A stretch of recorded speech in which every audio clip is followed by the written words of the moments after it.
In this video, we will learn how to play OG Fortnite. In order to play OG Fortnite, all you need to do is firstly open up Fortnite. After that, scroll down to the bottom of this page until you find the game selection screen. From here, you need to head to the Buy Epic section. In Buy Epic section, you should see the Fortnite OG mode, which is the Chapter 1 Season 1 version of Fortnite. There is two modes.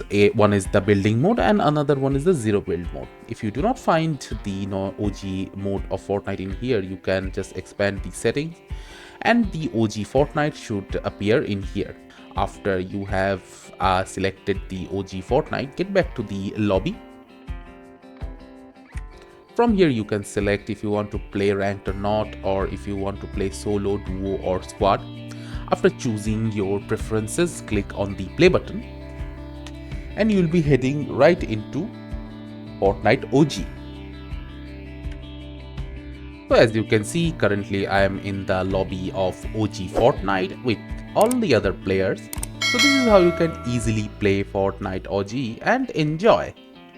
Thank you for watching. Subscribe to our Topical Talks channel for more videos.